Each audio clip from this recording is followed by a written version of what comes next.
نبار بيت مخر تجراي نعيسران شوعتن ميازيا 2017 عامة مرت أخيبا 5 تزوعه تفليدو أب كتما مقالة زقات أمانة توقي أب هيوت سبكونة أب نبرت زبطحو زخونة يخون حدا قايل لنيلو من محدار كتما مقالة زبنات زقطارة مسناي دق حيلتات تتقبر ناي كوينات سلام قعزونا أبوشتنا زقات مناي مكفال حادنة ناي قال سنعوات تاريخنا زقات منا أزيوم كبت حلقلاقن فتناتاتن حالفنا كم هزبي حزبت إحنا يوزلنا بدرخ بت إحنا لنا يلوم بريزيدنت كيزاوي من محدار تقراي ليتنانت جنرال تادس ورده تمال لما يوم أبزوت وملغتي حزب تقراي زي شومو منقستي أب تقراي بوتا يبولن كبل أزاز أرمسوسا جنرال هنزاول جورجيس قاليتو كابيني جيزاوي من محدار تقراي أب استفلالي قدات زتيو وسان حليفلو حيزنا يولنا بهاقن حريان هزبنا زتابا ملسات اللونا زي بلو منقستي فتوم تقبالنا تيبلون كبل سالساي ويان تقراي قاليتو زبلون كالوتن حيزنا لنا زخبر سلامتانا أبزز اللخمو يبزحكم كبرات تقاتلتي على تاو مدبنا زيناتات زعلت بارست زينا فلمنا ناب زرزروم كنسقركم مسناي مكتال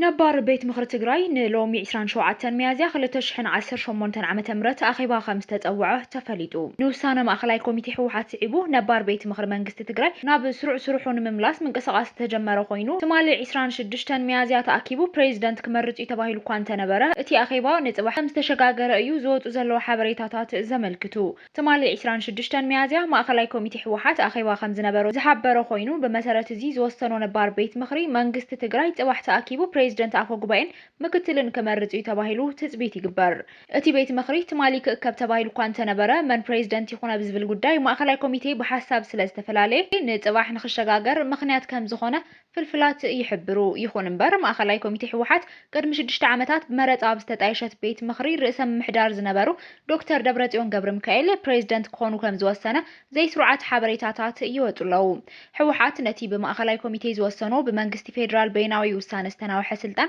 جيزاوي من محدار فريسكا بنبار بيت مخري متكا زبل وسانة ناب هزبي بموراد ببدرجو زات زكاي دلو خوينو حزي أبناي مودة بركي كم زبط حيو زقلت زلو نزي وسانة بزوحات سنحانحتي ودباتن مهوراتن تقراي ناتقاومون تخونو حوحات قنا اتي تتعيشا منقستي حقافين كخون كسرح يبهلايو حوحات نتي بمنقستي فيدرال طرح استناوحي سلطان جيزاوي من محدار فريسو نبار بهزبي استمرت بيت مخري من ملاس دوسنة لو مخنات وعلى بريتوريا تتحيسو يزبل مبقسيو منقستي فيدرال بمسارة أب بريتوريا زعاتو وعلى جزاتن تمزابلتن تقراي بزي مملاسون حقاونت حوحات بمسرازون نتوعلي مليو كي تكبرو زان حنت تخون عطوات بمعتاغن أب قربا دما أب تقراي متقعت درون بمفتامو قاتيلو دما نت بخلتيوم توععت أكلات كنا حزقبو جيزاوي من محدار بينو بموسانو نتوعل فريسو يزبل قم حوحاتيو أب قداي منقستي فيدرال زاقيد زبالو نقر كوانتا زي هالو سلطانهم استناو حلوم بريزيدنت هادس وردقنا سلطانهم تروع بزي كونه من قدي خمزة يركبو دقاقيموم قليتوم يوم زي أب تقراي كالك الولاون خيفتر زل على سقات سفتر خوينو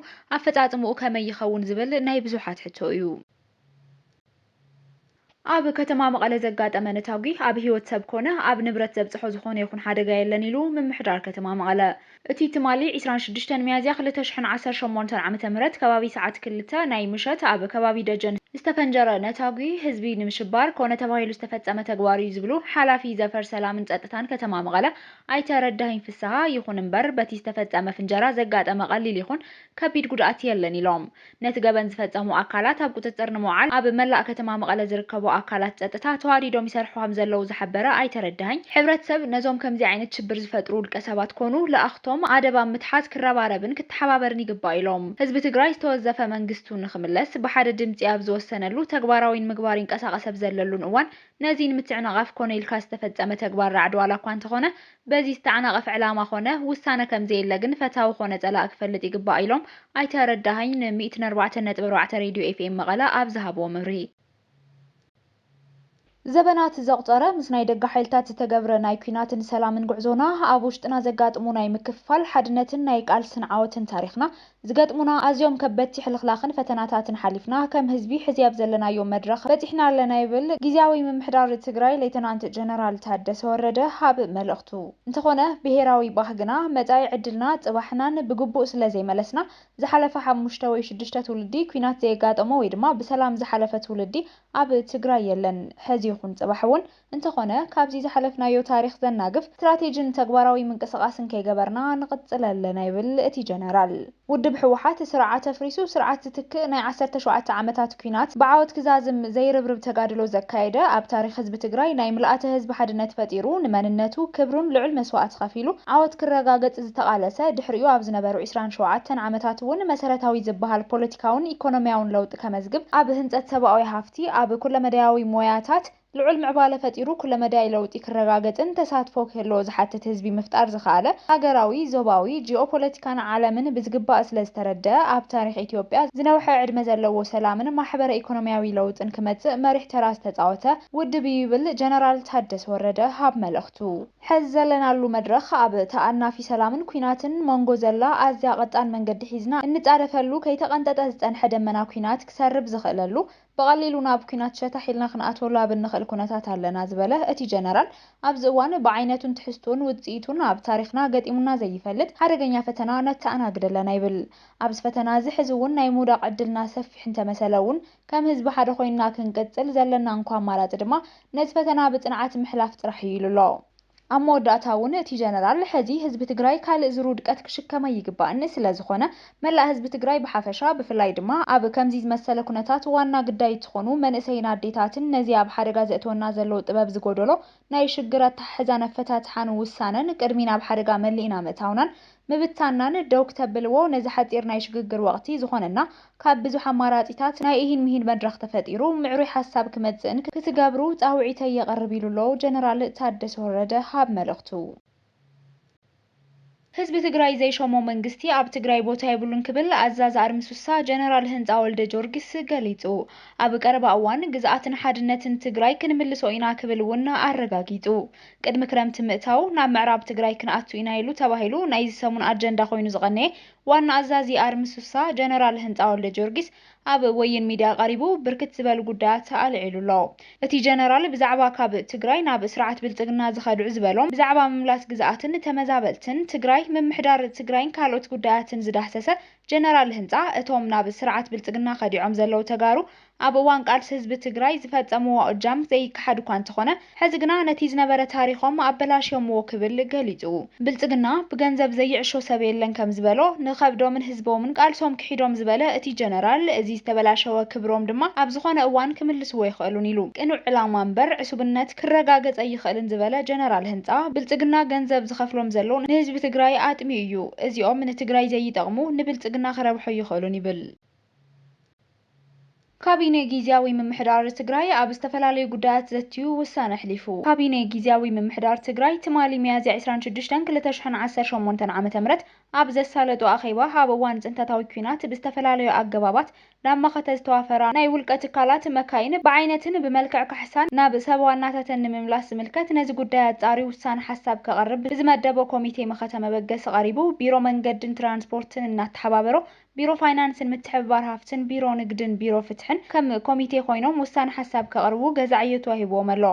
ብተመሳሳሊ እቲ ካቢኔ ኣብ ናይ ቀደም ሚያዝያ 24 2018 ዓ.ም ውዕልኡ ኣብ መስፋሕፍሒ መሬት ሜጋ ሕትመት ምምሕያሽ ደንቢ ኮሚሽን ፖሊስ ዝምልከቱ ብዝርዝር ውሳነ ኣሕሊፉ እዩ። መድረኻት ዞባ ደቡብ ትግራይ ብዓወት ተዛዚሞም ክብሉ ኣመሓዳሪ ዞባ ደቡብ ትግራይ ኣይተ ዝናቡ ገብረ መድህን ገሊጾም። ኣብ 14 ወረዳታትን ከተማታትን ዞባ ደቡብ ትግራይ ክሳተፈሎም ዘቐነዩ መድረኻት ምይይጥ ብዓወት ከም ዝተዛዘሙ ዋና ኣመሓዳሪ እቲ ዞባ ዝናቡ ገብረ መድህን ገሊጾም ክብል ቤት ጽሕፈት ሕወሓት ሓቢሩ። ተሳተፍቲቶም መድረኻት ምእንተ ሰላም ተባሂሉ ተወንዚፉ ዝጸንሐ ቤት ምክሪ መንግስቲ ትግራይ ቀልጢፉ ናብ ስርሑ ክምለስ ከም ዝሓተቱ ዝገለጹ ኣይተ ዝናቡ ስርዓት ብልጽግና ስምምዕ ፕሪቶርያ ብምፍራስ ኣብ ልዕሊ ህዝቢ ትግራይ ዕፅዋን ክባን ከምኡውን ቁጠባዊ ጸገማት ብምፍጣር ንህውከት ትግራይ ይሰርሕ ከም ዘለዎ ሓቢሮም። በዚ ምክንያት ድማ እቲ ሕዚ ማእኸላይ ኮሚቴ ሕወሓት ዘሕለፈ ውሳነ ንሕቶ ህዝቢ ዝመለሰ ምዃኑ ተሳተፍቲ ምርዳኦምን ነቲ ውሳነ ብምሉእ ዓቕሞም ንኽትግብሩን ሃለዋት ትግራይ ክሳብ ዝረጋገጽ ኣብ ጎና ዓቕምታት መኸተ ተሰሊፎም ክቃለሱ ቃል ከም ዝኣተው ኣመሓዳሪ ዞባ ደቡብ ትግራይ ኣይተ ዝናቡ ገብረ መድህን ወሲኾም ከም ዝገለጹ ካብ ቤት ጽሕፈት ሕወሓት ዝተረኸበ ሓበሬታ የመልክት። በህግን ሕርያን ህዝብና ዝጣባቕ መልሰት ህልውና ዘይብሉ መንግስቲ ፍጹም ተቐባልነት የብሉን ክብል ሳልሳይ ወያነ ትግራይ ገሊጹ። ሕወሓት ኩሎም በርታት ዘተ ምይይጥን ምርዳእን ተጋሩ ተጊሩ ብጉልበት ስልጣን ናይ ምብሓት ተግባራቱ ብቑልዕ ይቕጽለሉሎ ዝበለ ሳወት ቀደም እውን እንተኾነ ፖለቲካ ስልጣን ትግራይ ንልዕሊ 3 ዓመታት ቢሒቱ ዝዘለቐ ውዳበ ምዃኑ ርድእ እኳ እንተኾነ ካብ ስሩዕ ፖለቲካዊ ውዳበ ወሪዱ መሳርሒ ንስልጣን ዝነሓንሑ ጉጅለታት ካብ ዝኸውን ዓመታት ተቑፂሩሎ። ከም ውጽኢቱ ጠበንጃ ብሕታዊ ናይ ፖለቲካ ፀዋታ ናይ ሕጊ ምኽባር ውልቀ ሰባትን ጉጅለታትን ብጉልበትና ብስልጣን ምድያብን ምውራድን ቀፂሉሎ ይብል። እዚ ሎም ቀነ ዝተጀመረ ብስምምላስ ዝተወንዘፈ መንግስቲ ዝግበሩ ዘለዉ ናይ ኣዳራሽ ተዋስኦታት ካብ ክውንነት ሕግን ሞራልን ኣዝዮም ዝረሓቑ እዮም ይብል። እዚ ሓይሊ ኣብ ኮረቻ ፍትሓዊ ሕቶታትን ጠለባትን ህዝብና ተዋሒጡ ሕቶታትን ጠለባትን ህዝብና ከም መላዓዓሊ ብምጥቃም ህዝብና ናብ ዝኸፍአ መከራ ከእቱ ህርዲግ ይብለሎ ይብል። እዚ ምልኣተ ህዝብን ብሄርን ኣትሒዝካ ዝግበር ጠላዕ ምምላስ ክልላዊ መንግስቲ ብህፁፅ ደው ይበል ይብል መግለፂ ሳልሳይ ወያነ ትግራይ። ብኻልእ መዳይ ብሄራዊ ሓድነትን ስምረትን ህዝብና ዝሕድስ ህላውን ቀጻልነትን ብሄረ ትግራይ ዘውሕስ መሰረታውን ብሄራውን ጠለባት ህዝብና ንምምላስ ዕድል ዝፈጥር ሰላም ኣብ ጽኑዕ መሰረት ዘንብር ዕማም ብሄራዊ ዘተ ግብራዊ ንምግባር ኩሉ ሓላፍነቱ ክዋጣ ይግባእ ኢሉ። ሳልሳይ ወያነ ትግራይ ህዝቢ ትግራይ ገጢምዎ ዘሎ ከቢድ ፈተና ንምብዳህ ዘኽእሉ መፍትሒ ሓሳባትን መዋጽኦን ካብ ምሕባር በኺሮ ይፈልጥን ይብል ሳልሳይ ወያነ። ሕዚ እውን እንተኾነ ህዝብና ካብ ብተና ብሄርና ካብ ምጥፋዕ ዓድናን መረበትናን ድማ ካብ ቀረመት ዘናግፍ መዋጽኦ ንኹሎም ተጋሩ ዝውክል ኣካቢ ጊዜያዊ መሰጋገሪ መንግስቲ እንትጣየሽ ምዃኑ ክገልጽ ይደሊ ይብል ሳወት ኣብ መግለጺኡ። ዝኸበርኩም ብተኸታተልቲ ዜናታትና ነዚ ሰዓት ዝበልናዮም ሓደሽቲ ምዕባለታትን እዋናዊ ዜናታትን ኣብዝዛዚልና ኣለና። ንምክትታልኩም ነመስግን። ሰላም።